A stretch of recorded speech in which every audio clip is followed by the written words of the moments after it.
Imagine this humanity has built cities, conquered mountains, sailed across oceans, and walked on the moon. Yet throughout history, the greatest threats we've ever faced weren't armies or empires, but microscopic invaders we could barely comprehend. Diseases that moved faster than news reshaped civilizations and left scars not just on bodies, but on the world itself. Today, we're going to explore some of the deadliest plagues ever recorded, what made them so destructive, and how they changed the course of human history. This is the story of our oldest, smallest, and most relentless enemy, explained in a way you've never heard before. Throughout human history, wars have redrawn borders, empires have risen and collapsed, and natural disasters have shaken entire civilizations. But if you asked history who the most dangerous enemy of humanity truly was, the answer wouldn't be a king, an army, or a nation. It would be something much smaller, something invisible, something that slips quietly through crowded cities, across oceans, and into our homes without a sound. Today, in the next few minutes, we're going to explore some of the worst plagues ever recorded, events so devastating that they reshaped the world we live in. Let's start with one of the most infamous killers of all time, the Black Death. In the mid-1300s, Europe was already struggling with famine, political instability, and the remnants of war.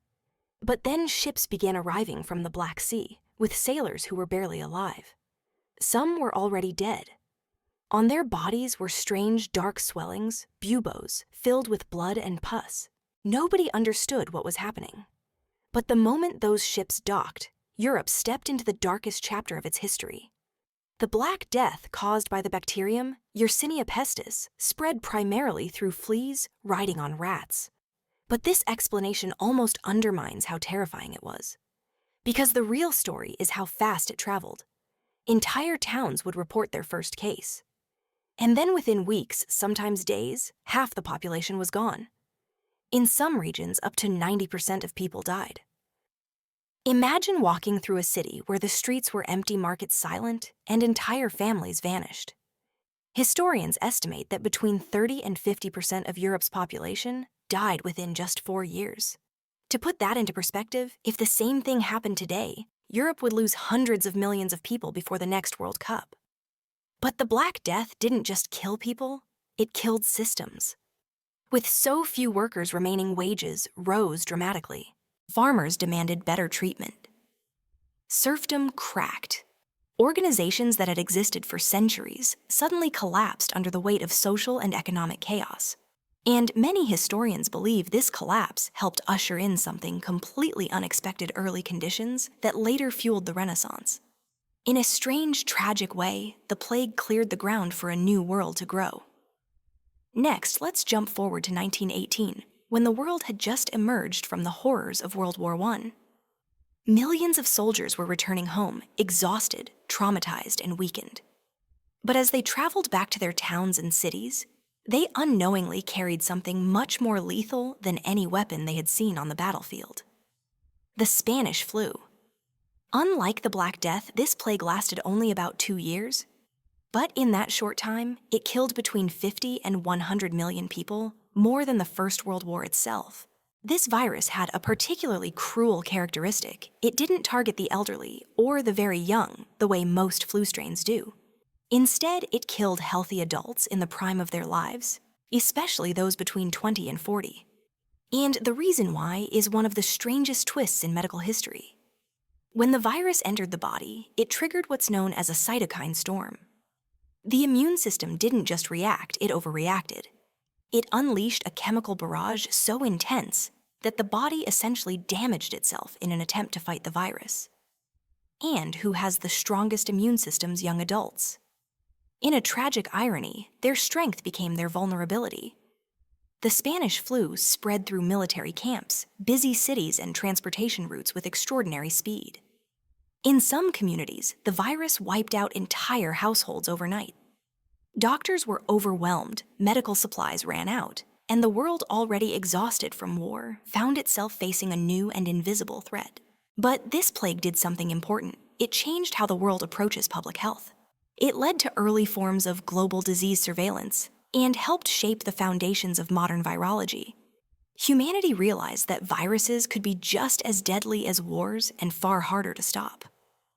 Now let's shift to a very different kind of plague, one that haunted civilizations for thousands of years: smallpox. If the Black Death was a sudden explosive nightmare, smallpox was a slow, persistent shadow.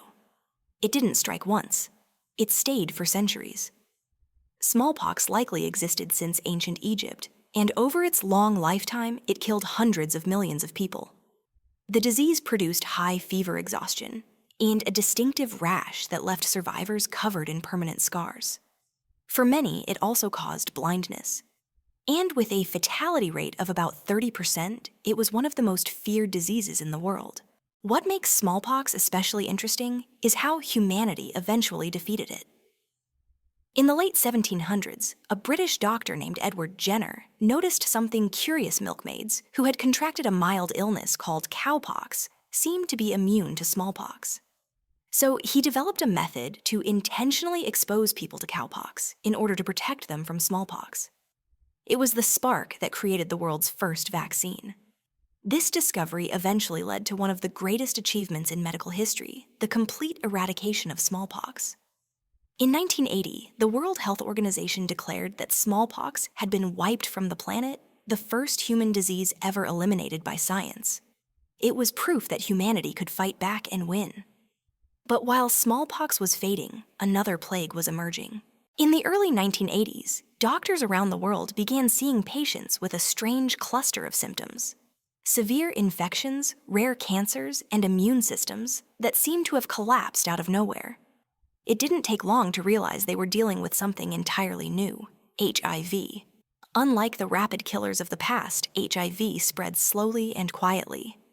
Many people carried the virus for years without knowing it.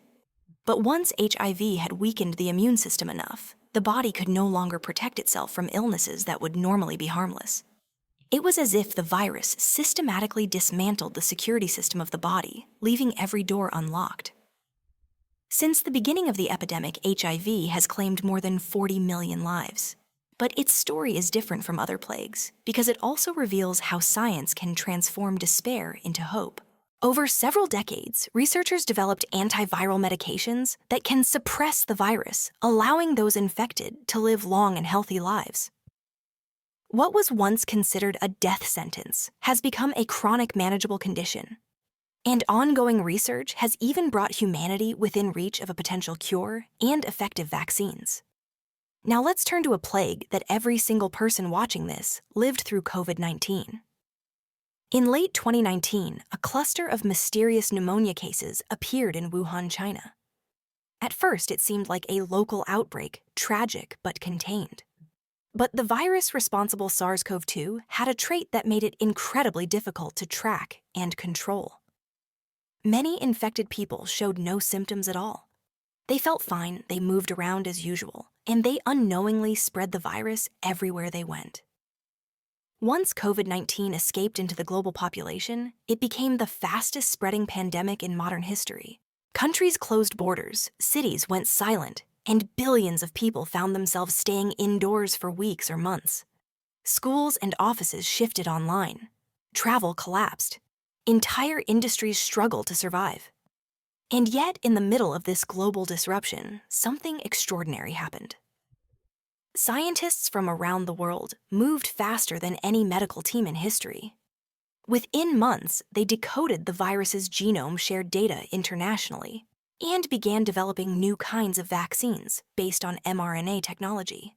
Less than a year after the pandemic began, the first vaccines were authorized, a scientific achievement that would have been unthinkable even a decade earlier. COVID-19 reshaped society in countless ways.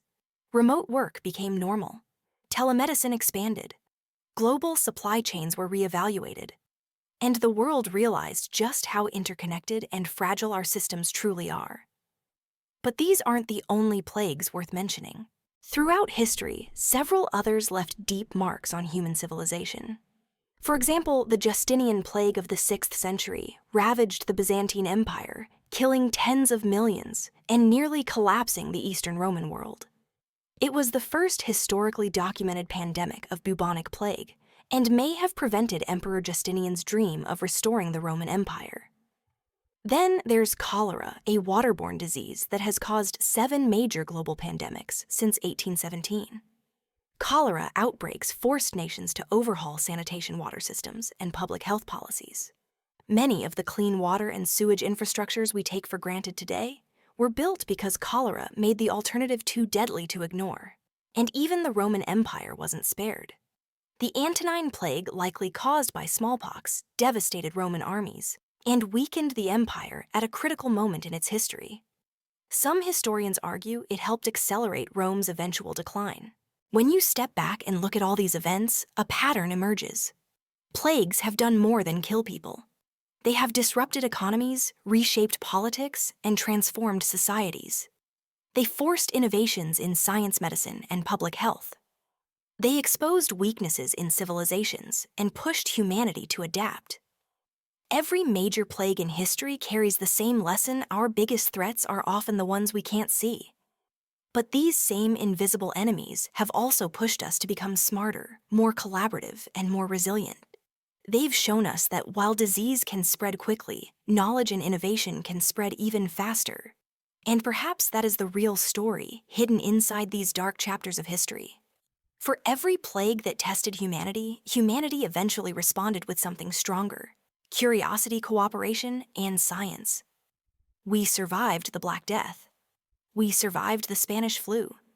We eradicated smallpox. We learned to control HIV. And we met COVID-19 with the most rapid medical response in history. These victories don't erase the suffering of the past, but they do remind us of something essential. Even in the face of invisible enemies, humanity is never powerless. Because for every plague that tries to shape us, we reshape the future in response. History's worst plagues were more than medical disasters, they were turning points. They exposed our vulnerabilities, but they also revealed our greatest strengths: creativity, cooperation, and an unshakable drive to survive. Every time disease pushed humanity to the edge, humanity pushed back with science innovation and a deeper understanding of the invisible world around us. The story of plagues is really the story of us, how fragile we can be, and how resilient we choose to become. If you'd like to explore more hidden chapters of history science and the mysteries shaping our world, join us in the next episode, where we continue to explain the extraordinary in the simplest way possible.